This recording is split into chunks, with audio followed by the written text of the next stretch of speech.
नमस्कार, मी मोहिनी जाधव. लोकतंत्रमध्ये आपलं मनपूर्वक स्वागत. लाईव्ह आलेलो आहोत आपण आता आणि एका गंभीर आणि महत्त्वाच्या मुद्द्यावरती आपण या बातमीच्या माध्यमातून प्रकाश टाकणार आहोत. सगळ्यात प्रथम तुम्ही बातमीच्या टायटलमध्ये तुम्हाला समजलं असेल की बदलापुरातील एका नामांकित शाळेवरती गुन्हा दाखल झालेला आहे. ती नामांकित शाळा कोणती आणि गुन्हा का दाखल झालाय, कोणी केला, या संदर्भातली सगळी माहिती आपण या लाईव्हच्या माध्यमातून घेणार आहोत. मी आता बदलापूर पूर्वेकडील शिरगाव या भागात आहे आणि या ठिकाणी माझ्या मागे आपण बघू शकतो ही शाळा आहे नारायणा स्कूल. नारायणा स्कूल या शाळेवरती गट शिक्षण अधिकारी यांनी गुन्हा दाखल केलेला आहे. शिक्षण विभागाने या शाळेवरती गुन्हा दाखल केलेला आहे. हा गुन्हा शाळा अनधिकृतरित्या बदलापुरात सुरू असल्या कारणामुळे करण्यात आलेला आहे. या संदर्भातील जी FIR आहे ती आपल्याकडे प्राप्त झालेली आहे. गट शिक्षण अधिकारी विशाल पोतेकर यांनी हा गुन्हा पोलीस स्टेशनमध्ये जाऊन दाखल केलेला आहे. कालच हा गुन्हा दाखल झालेला आहे. संदर्भ असा आहे की बदलापुरात ही शाळा सुरू झालेली आहे, मात्र या शाळेकडे अधिकृत असे कुठलेही कागदपत्र नाही आहेत. अद्याप शाळा अनधिकृतरित्या सुरू असल्यामुळे शासनानं अगदी शिक्षण विभागाने अनेकदा पत्रव्यवहार करून या ठिकाणी शाळेला त्यांचे जे लीगल डॉक्युमेंट्स आहेत, त्यांचे परवानगी असलेले जे पत्र आहेत ते शिक्षण विभागाला सादर करण्यासाठीच्या सूचना दिल्या होत्या. मात्र वारंवार सूचना देऊनही शाळेने यातील एकही कागदपत्र प्रशासनाकडे सादर केलेलं नाही. कारवाई करण्याची जी आहे प्रोसेस सुरू, तरीही शाळा प्रशासनाकडून कायदेशीर कुठलीही बाब पूर्ण करण्यात आली नसल्या कारणामुळे अखेर शिक्षण विभागाने काल या शाळेवरती गुन्हा दाखल केलेला आहे. गुन्हा दाखल केल्यानंतरची जी काही प्रक्रिया आहे त्यानुसार गट शिक्षण अधिकारी विशाल पोतेकर यांनी दिलेल्या माहितीनुसार संबंधित शाळेवरती गुन्हा दाखल झालेला आहे. संबंधित शाळा बंद करण्याच्या सूचना देण्यात आलेल्या आहेत. मात्र शाळा बंद झालेली नाहीये, शाळा अद्यापही सुरूच आहे. त्यामुळे शाळेवरती शिक्षण विभागाला गुन्हा दाखल करावा लागलेला आहे.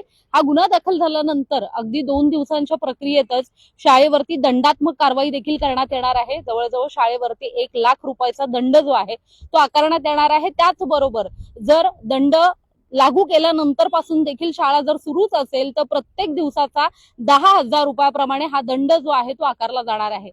शाळा सुरू आहे, शाळेवरती गुन्हा दाखल झालेला आहे, शाळा बंद करण्याच्या सूचना आलेल्या आहेत. मात्र शाळा सुरू असून त्यामुळे ही जी दंडात्मक कारवाई केली जाईल त्यामध्ये शाळा प्रशासन नक्कीच प्रशासनाकडे पैसे भरेल. मात्र हे पैसे बदलापूरकर आणि तुमच्या ज्या या शाळेत शिकणाऱ्या पालकांच्या खिशातूनच जाणार आहेत.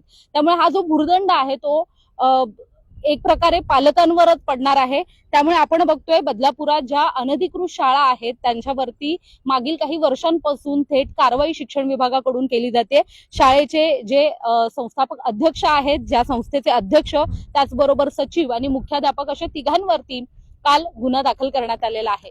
या संदर्भातील जी माहिती गट शिक्षण अधिकारी विशाल पोतेकर शिक्षण विभाग यांच्याकडून मिळाल्यानुसार बदलापुरात आपण बघितलेलं आहे यापूर्वी देखील चैतन्य टेक्नो स्कूल यावर देखील कारवाई करण्यात आली होती. त्याचबरोबर आता नारायणा स्कूल ही एक प्रतिष्ठित नामांकित शाळा आहे.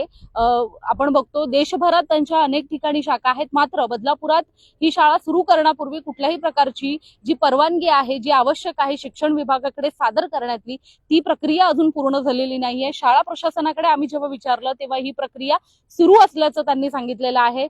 ही प्रक्रिया सुरू असल्याचं त्यांनी सांगितलं. मात्र जी परवानगी आहे ती मिळायला वेळ लागणार आहे. मात्र तोपर्यंत शाळा बंद ठेवण्याच्या सूचना शिक्षण प्रशासनाकडून देण्यात आल्यात. मात्र शाळा प्रशासन यावरती कुठल्याही प्रकारचं काम करत नसल्याचं निदर्शनास येताच शिक्षण विभागाने गुन्हा दाखल केलाय आणि दंडात्मक कारवाई देखील करणार आहेत. तुमची मुलं, तुमची पाल्य जर या शाळेत शिकत असतील तर ही बातमी तुमच्यासाठी आहे. त्याचबरोबर बदलापूर शहरातील प्रत्येक नागरिकांसाठी ही बातमी आहे की बदलापूर शहरात ज्या अनधिकृत शाळा सर्रासपणे सुरू आहेत त्यांच्यावरती शिक्षण विभागाकडून थेट कारवाई करण्यात येते.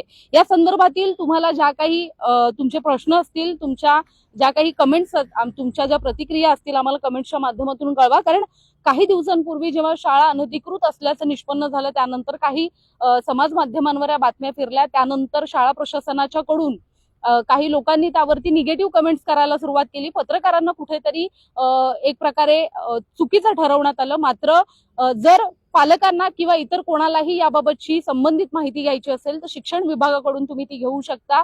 आपले गट शिक्षण अधिकारी अंबरनाथ पंचायत समिती कार्यालयामध्ये असतात त्यांच्याकडूनही तुम्ही माहिती घेऊ शकता. पोलीस स्टेशनमध्ये जाऊन तुम्ही ही माहिती घेऊ शकता की शाळेवरती गुन्हा दाखल झालेला आहे. ही बातमी आम्ही कायदेशीररित्या आणि अधिकृतरित्या देत आहोत. या सगळ्या गोष्टींची माहिती घेतल्यानंतर, सगळ्या गोष्टींची पाहणी केल्यानंतर ही बातमी आम्ही प्रसारित करत आहोत. त्यामुळे या संदर्भातील तुमच्या ज्या काही प्रतिक्रिया आहेत नक्कीच आम्हाला कमेंटच्या माध्यमातून कळवा आणि अशाच प्रकारच्या बातम्या पाहण्यासाठी लोकशाहीचा चौथा आधारस्तंभ लोकतंत्र या वाहिनीला लाईक, फॉलो आणि शेअर करायला विसरू नका.